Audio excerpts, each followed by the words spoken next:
Hey everyone, I am so glad you are here today to learn portrait editing. In this online workshop, you're going to learn the easy system for editing gorgeous portraits. Before I dive right into these editing video tutorials though, I want to make sure you're in the right place. I know that your time is really valuable and I want to make sure that you get the most out of today's online workshop. So you're in the right spot if what you're looking to do is increase your knowledge and understanding of portrait editing. You also have to have a good understanding and basic framework for taking photos already. You should also love to take pictures of your own kids, or you might even have your own portrait business, or you're thinking about starting one really soon. If that sounds like you, then you are in the right place for today's workshop. Now, throughout the workshop today, the editing videos are going to consist of the following programs. I work mostly with the Adobe Creative Cloud program, which includes Photoshop, Lightroom, ACR, and Bridge. If you're using one of those programs, that's going to help you get the most out of today's workshop. If you're using a different editing program, you may still find some value, but to get the most out of the workshop, these are the programs you're going to want to be utilizing.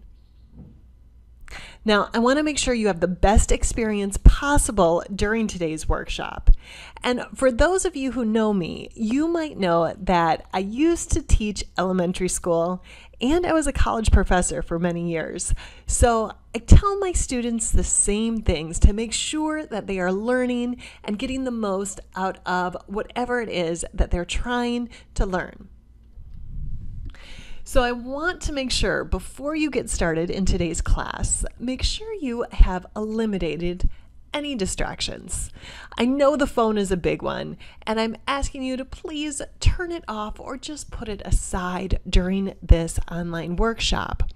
I know it's so easy to scroll through Instagram or want to check your email, but you're really doing yourself a disservice because you're not learning and absorbing all of the information that you're going to get here today. If you're on a desktop or laptop computer, make sure to close out of any windows. And if you're streaming any music or videos in the background, it could stop the process of this workshop. So to get the clearest picture and the best sound, make sure all of the windows are closed out. If for whatever reason you lose sound or the screen cuts out or freezes during the workshop, just simply refresh the screen and it should bring you right back to where you were. Finally, make sure you have a notebook or paper ready to take notes. During the editing videos, I'm going to be presenting you with a lot of information, and you may want to take notes on that so you can try it on your own later on today. Now, I also want to let you know about a few free gifts that I have for you simply because you invested in yourself today and you are a part of the workshop. Now, if you don't have that notebook handy, I will be telling you how you can get the Portrait Editing Quick Guide at the end of today's workshop. That way, you can go back and reread and relearn all of the techniques I'm going to teach you today. You will have that in a downloadable and printable guide. I'm also going to share with you a little bit about my newest editing e-course and tell you how to get the sharpening actions from the Cozy Clicks collection that are not available anywhere in the store. I'm also going to tell you how you can get my Lightroom preset collection absolutely free. Now, for those of you who don't know me, my name is Emily Supio. This is me, and I am a mom to 4 wonderfully fantastic kids. They're all under the age of 10, and they're really my inspiration for wanting to get better at portrait photography. I am also a portrait photographer in the state of Arizona. And like I said before, I'm a former elementary school teacher and college professor. I'm also the blogger at Cozy Clicks, which is a photography blog full of free tutorials and articles for new and intermediate portrait photographers. So chances are you've probably read one of those articles on the Cozy Clicks blog already, and I'm guessing that's probably how you found me. I'm also branded by my 4 kids as being a weirdly positive person. So I try to be as positive as I can all the time, but a lot of times they think I'm a little odd. They think I'm a little weird. And these are my 4 kiddos. And like I said, they are the reason and my inspiration for really wanting to get better at portrait photography. And when my oldest, who's 10 now, was born, I wanted to capture like every moment, every milestone, everything he was doing. The thing was, I didn't even own a camera. So I had to borrow my dad's really old DSLR camera and learn everything I could about it and start to learn everything I could about the editing process. But when you have 4 kids like this, time becomes limited, I guess, to say the least. So a lot of the times I spent learning while they were napping or after they went to bed to really try to master taking portraits and editing portraits. Now, a lot of that time was spent in front of trusty YouTube. YouTube was a lifesaver because there were so many things on there that helped me really grow in my editing abilities. Now, the thing about YouTube and the thing about Google is that there's a problem there. It takes a lot of time to search and watch and read and find the things that really make sense. Find those videos that are really good and really apply to what you want to learn. And a lot of the times when I would watch these videos, even though some of them were great, a lot of them had incorrect information or bad information or outdated or just didn't fit the situation that I was looking for. And so going back to only having time to learn this when my kids were taking a nap, I wasted a lot of time just kind of searching through and trying to find the best resources for learning. And the thing was too, I would get answers to one solution when it came to editing, but it wasn't really a complete system. So I'd find one really great video that helped me with one photo, but it didn't really apply to the next photo that I was working on.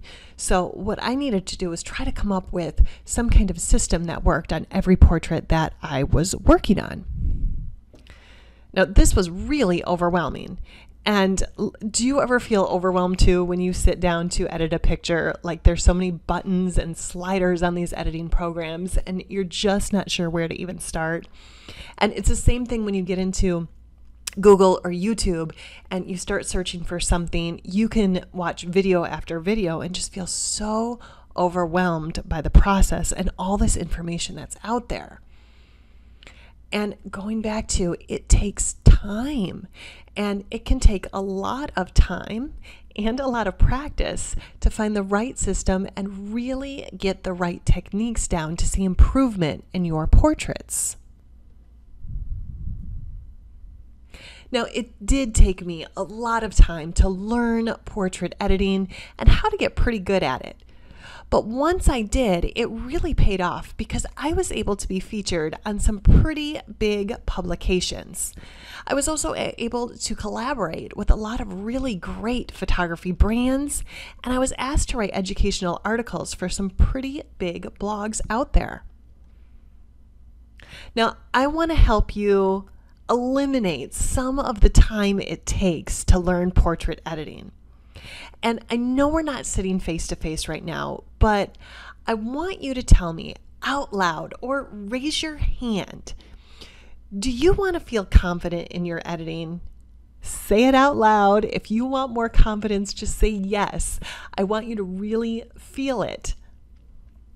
And would it be nice for you to have a clear workflow? Raise your hand or tell me. Do you want your workflow seamless and quick? And do you want to speed up the time it takes you to edit a portrait and still have it look awesome? So not only edit quickly, but edit efficiently and have it look great. Now, if you said yes to those questions, then you're definitely in the right place, because in this workshop, I'm going to teach you the system for editing portraits from start to finish. That is what you are going to learn today in the editing videos. So let's talk about that start. What is first when it comes to editing? And surprisingly enough, the very first thing doesn't have anything to do with Photoshop or Lightroom.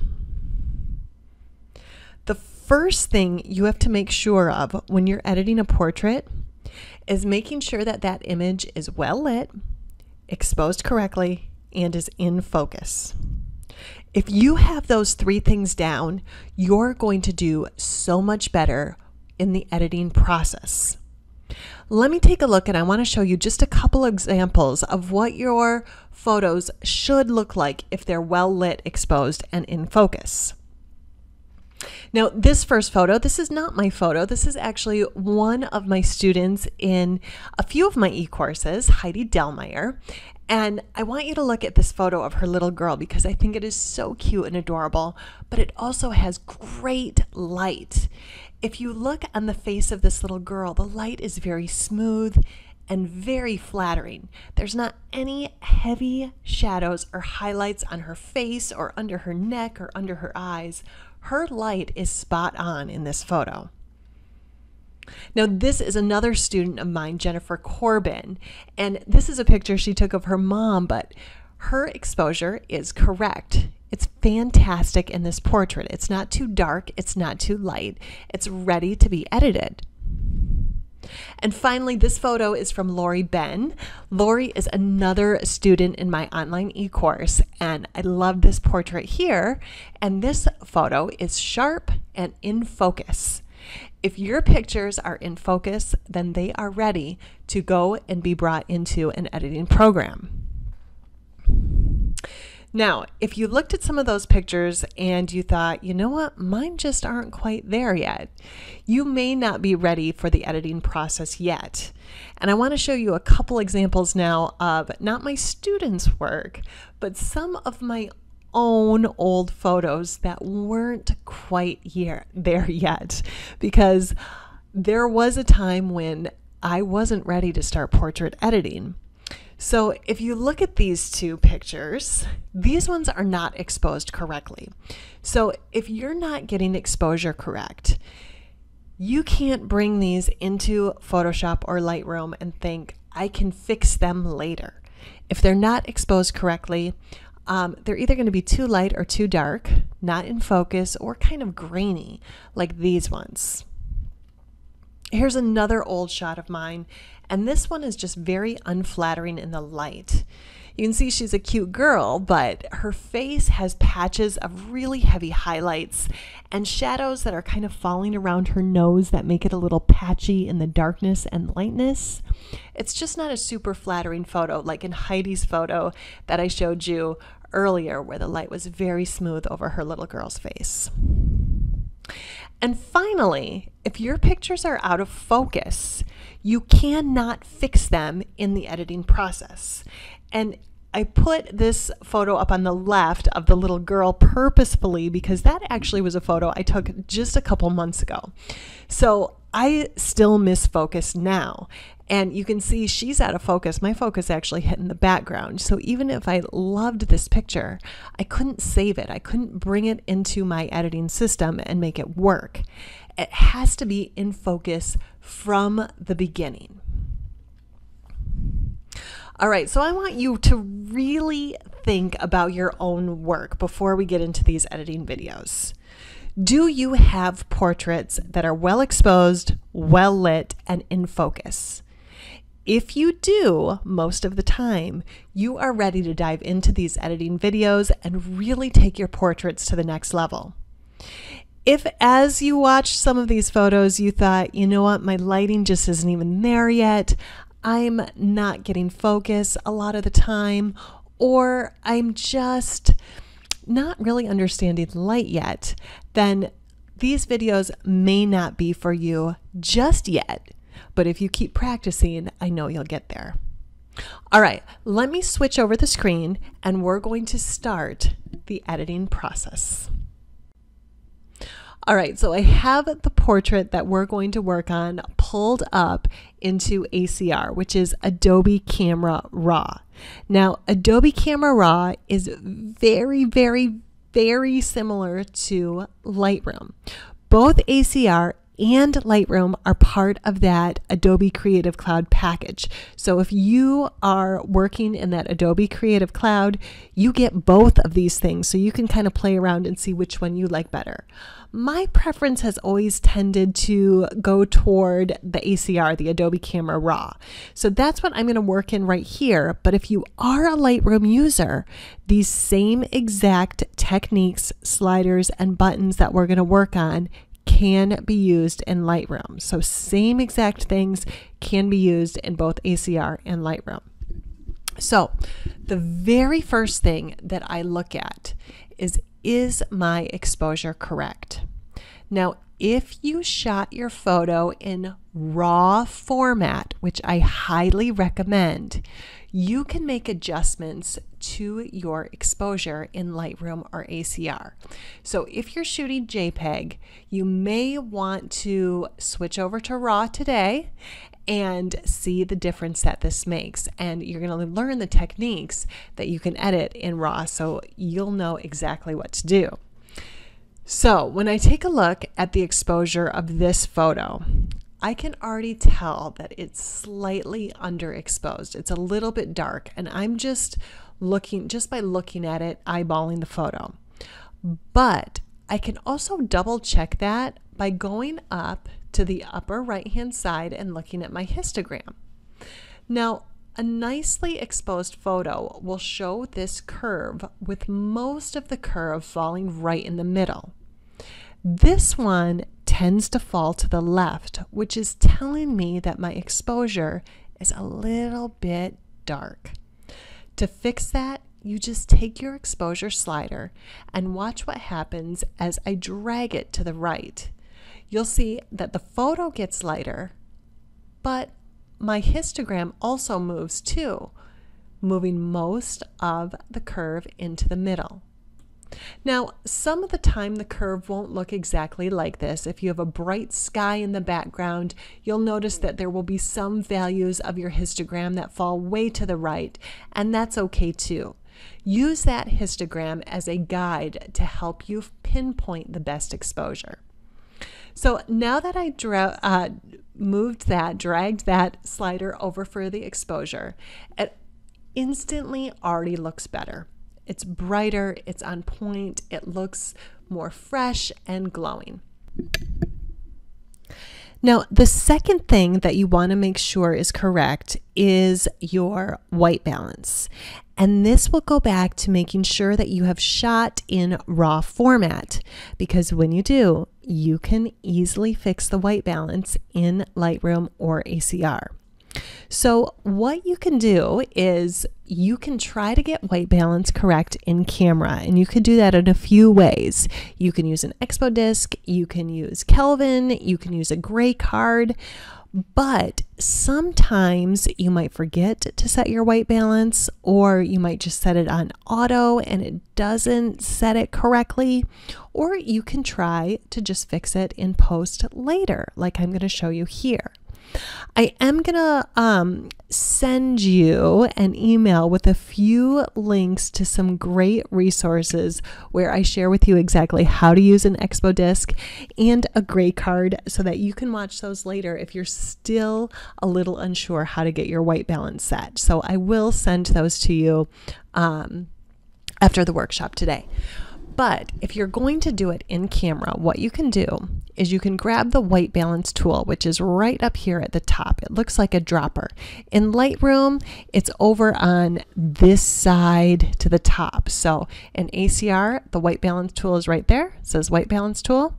In Lightroom, it will be to the right-hand side, but it will still look like a dropper just like this. Now, we're going to want to find an area on our portrait that is neutral. So you might look for a neutral white area or a gray, or a lot of times I just tap in the whites of the eyes. So if there's not really a nice neutral area you're finding, using the eye whites generally will help. So I'm going to sample a couple areas, and when I do that, you'll see that this temperature slider on the right hand side is going to change. So I shot this in auto white balance and it gave me a temperature of 4600. Let's see what happens when I sample a few areas. So if I click here, that brings my temperature up to 5250, which is a little warmer than I shot it at. Let me just sample another area here, right in her eyes. That's 5150, so pretty close. Let me try one more area just to make sure that that's a good range. Now, when I tap in this one, it does bring it up a little higher, 5500. So if I take an average of those three samples, I would move that temperature slider down just a bit, and maybe I'll keep it at 5250. Now, that really warms up the image. So now we have 1, corrected the exposure, and 2, adjusted our white balance. And already I can see a nice change. It looks warm, it looks bright, it looks golden. It really changed it around just by doing those two things. I will show you the before and the after when we're finished with this.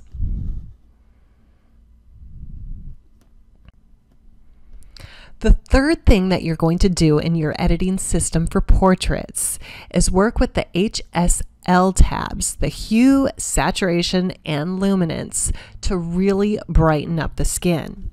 Now, you can find that both in ACR and on Lightroom on this right-hand panel over here.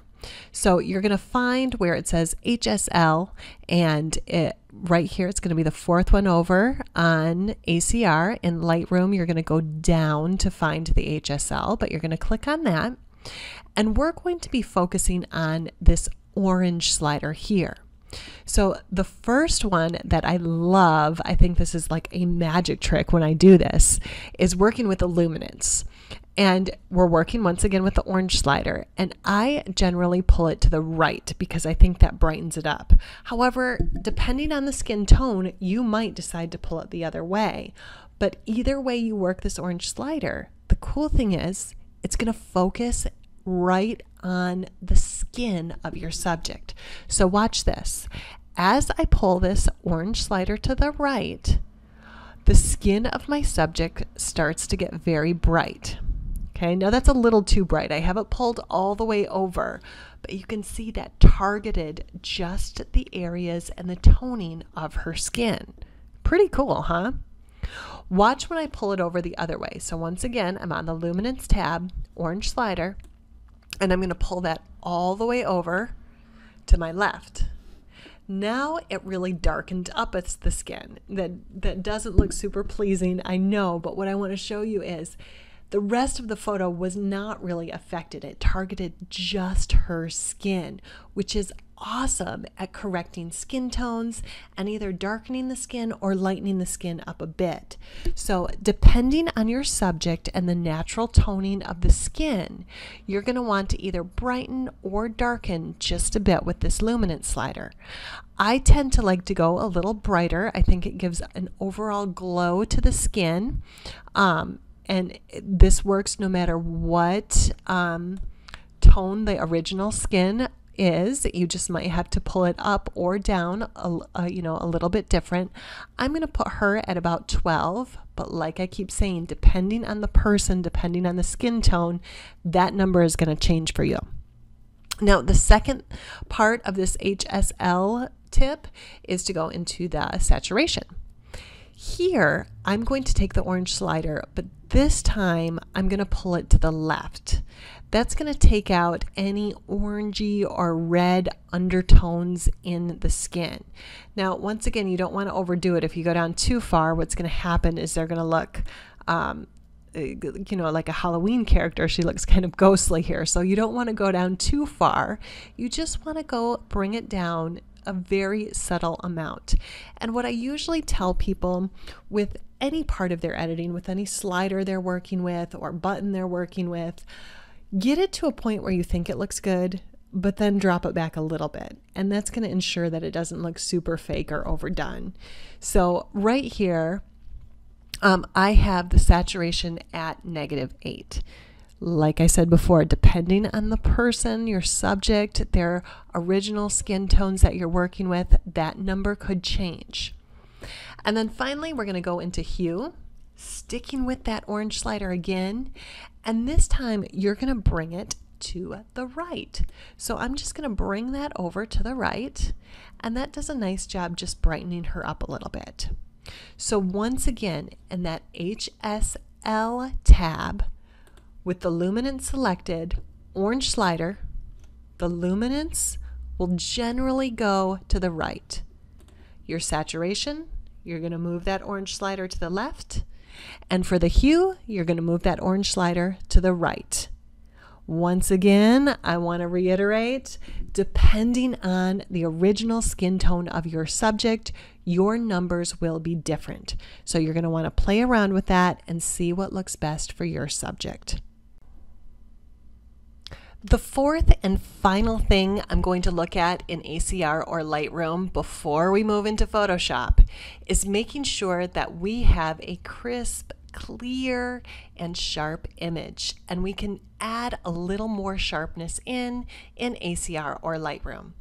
So the first thing that I'm going to do is I'm going to go right here to the sharpening tab, which is the third one over, or it says detail. So it might say detail if you are in Lightroom, but it is going to be on this right hand side.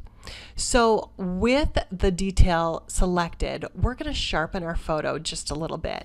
And I like to actually increase or zoom into my photo quite a bit so I can really look at how much sharpening I'm doing. Now it looks like the sharpening fell on this, or the focus fell on this side of her face. So this eye is really the one I'm going to be looking at to make sure that it's not over sharp. But I'm going to take that first sharpening slider and I'm going to start bringing it over, and you can see as I do that, I mean I can bring it over quite a bit, but I'm going to start to get a lot more grain in here, so I don't want to overdo it. I might bring this one, I think 60 looks pretty good on that one. And I'm going to keep the sharpening right there. Now I also like to adjust the clarity. So I'm going to go back to the basic one, the very first button here that we were working with the temperature and exposure. And I'm going to go down to my clarity. Now by adjusting this slider and moving it to the right, we're going to get a more clear or more clarity in our picture. So let me move it all the way so you can see what happens if it's all the way over to the right. That's a little bit too much, but if you just bring it over slightly, that's going to bring in more clarity, and now we have a clear, sharp photo. So let's decrease that again so you can see we've got some nice sharpness in our portrait. And I have already been able to see such a change in this portrait already just doing those four things. Let's take a peek at the before and after of this photo so you can see what those four things did to make such a change in this portrait already. So here it is, here's our original, and there it is already with those 4 steps we just did. Now, once you get the hang of it and you start practicing, to do these 4 steps is very, very quick. It will save you so much time, and look at the dramatic difference between these 2 photos. Now, what's super cool are the tricks that I'm going to teach you in Photoshop. So once you're ready to bring it into Photoshop, that's where the magic can truly begin with photo editing. So let me bring that over into Photoshop and I will show you some really cool tricks over there. Pulled up into Photoshop now, and I love working in Photoshop. I think that's truly where things happen with the editing piece of photos. Now, Photoshop can be kind of overwhelming. I do get that. There's all of these buttons over here on the left. There's all the tabs up on the top, and these numbers and these pull down menus, and it can be kind of confusing. But when you know what to focus on, when you know which ones to use when it comes to portrait editing, it becomes relaxing and fun, and you can be a lot more creative with your images. So Photoshop, I think, is fantastic. And this next piece that I'm going to show you here is a great way to add instant glow to any portrait, regardless of the age of your subject or the gender or the skin tones of your subject. I think it does a fantastic job making your subject glow. So what I'm going to do is I'm going to come down to the bottom right hand corner, and you'll see this circle that's like half gray, half white. You're going to click on that, and you're going to select a levels adjustment layer. So I'm here and I pick levels. Now, when I do that, I'm going to have a box that pops up here with my histogram.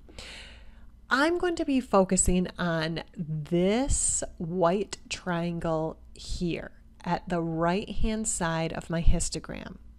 Now, if I click on that white triangle and I pull it toward the left, you'll see what happens to my photo is that it's instantly bright. If you pull it over too much, you can see what's happening is that the highlights are becoming way too bright. So we don't want that. We want to start by just bringing it over a little bit. And I actually think that that might be a little too much because I'm seeing a lot of brightness there on my subject. Now, what that did was it brightened our whole image, and we don't want that. We want to focus right in on our subject. So I'm going to come back down to this levels layer. I'm going to click on the layer mask here to make sure that's highlighted, okay, because we're going to be working there. And I'm going to invert this levels layer. So I don't want it showing. So I'm going to hit Control, or if you're on a Mac, you'll hit Command and then I, and that inverts it. So now we have it back where we started again. But if you grab a brush that is white, so I'm going to set my brush to white. I'm going to make sure that it is soft. So I've got this hardness all the way down to 0, and I'm going to bring the size down a little bit too. We can paint on the areas of the skin or the hair to give it an extra glow. So I'm going to get out of that brush area, bring my brush up a little bit, and I'm just going to start painting on the skin of my subject. You can see it's almost like she's glowing. So I'm going to go around just to the skin areas.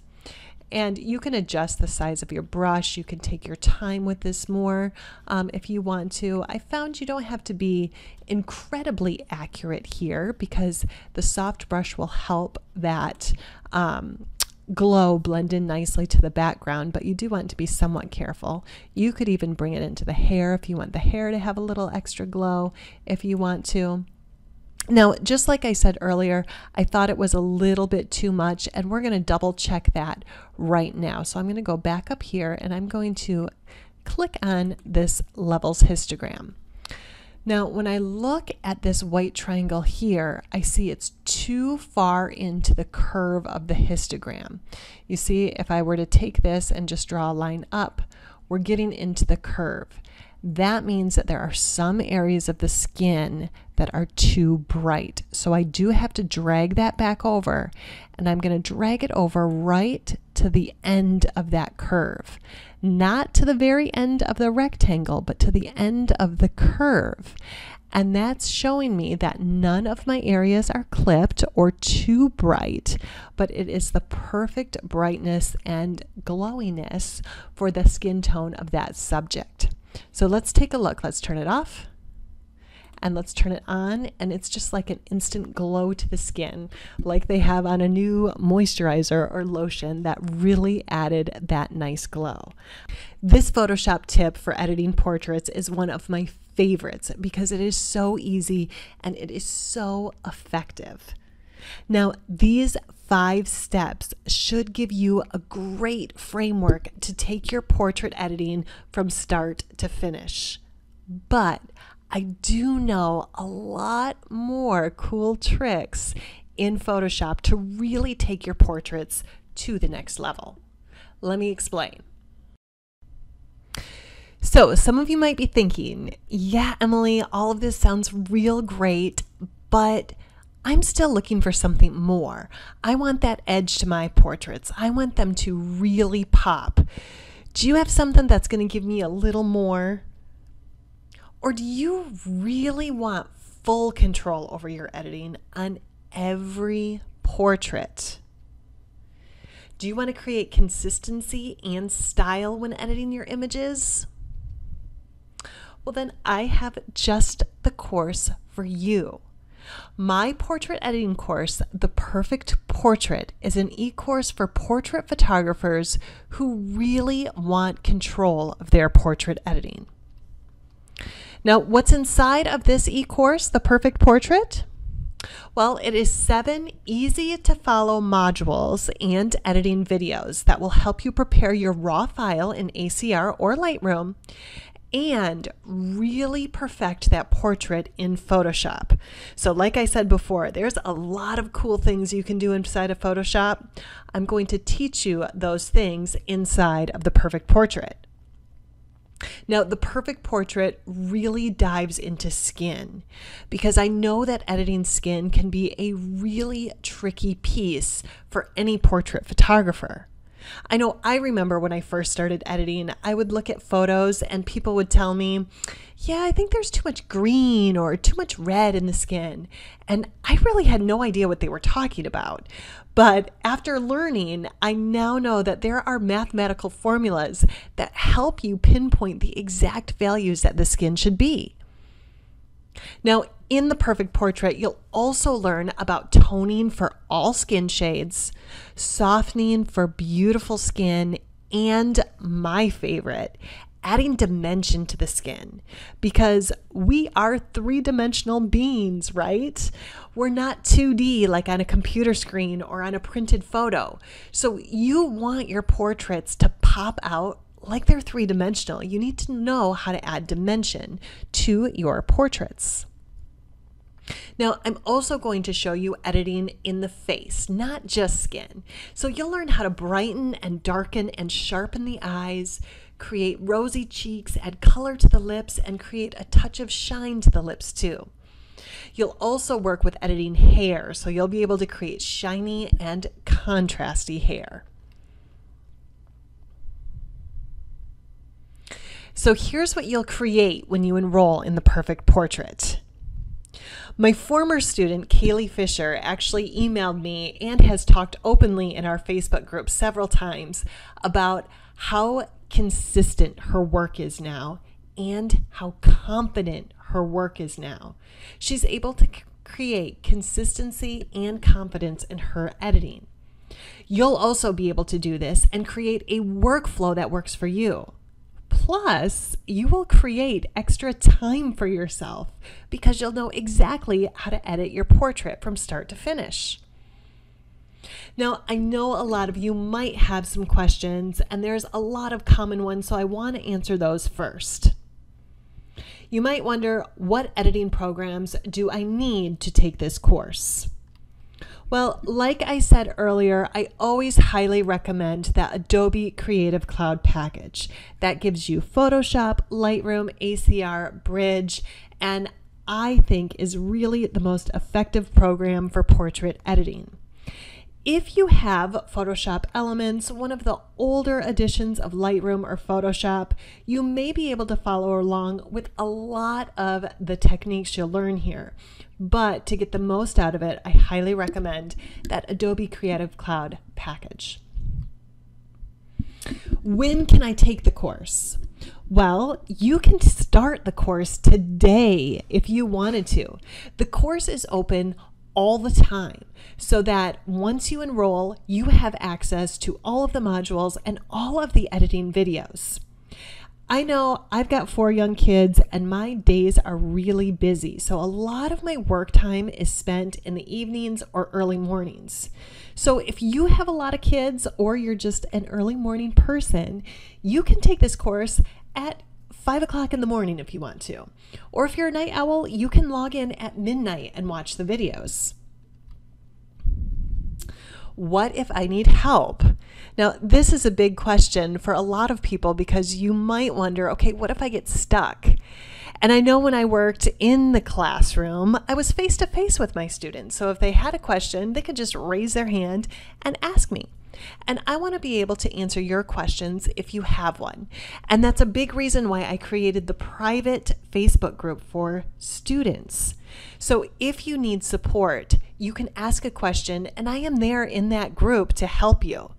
There's also several other students that have taken this course in the group that can help you as well. Now, it's a very small, exclusive group of only students in the Cozy Clicks courses. That way, it's a little less intimidating.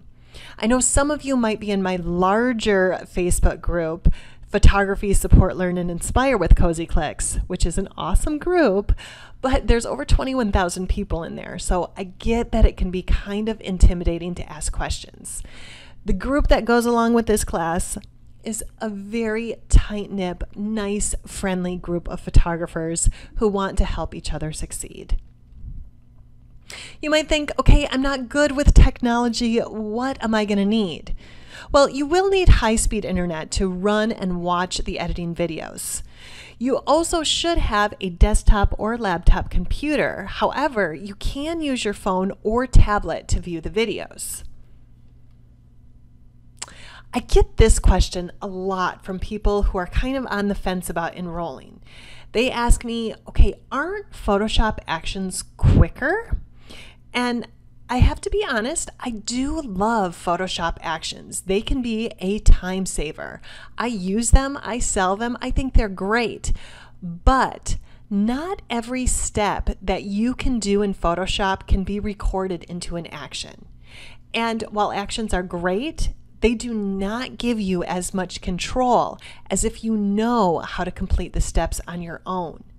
Really understanding the process helps you with each individual image and helps really speed up your process. Now, I know this is a big question in your head right now because you're probably thinking, yes, Emily, this all sounds so fantastic, but what is this going to cost me? And I totally get that feeling because years and years ago, remember when I was searching through Google and YouTube to try to get all my answers, I finally decided to invest in an online editing course, and it cost me almost $500. But looking back now, that was one of the best things that I ever did because in the long run, it saved me so much time. It was like all of the answers were right there for me, and I was getting consistent information and not spending so much time searching all over the place. Well, this online course is not $500. This course, The Perfect Portrait, is a one-time payment of $149.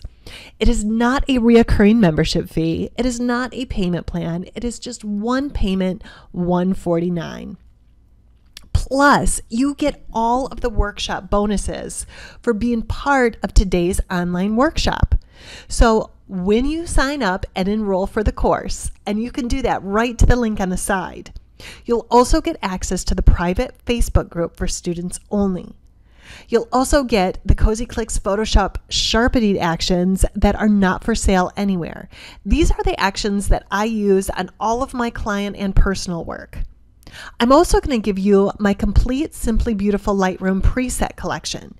So that will be for you in the final bonus module of The Perfect Portrait.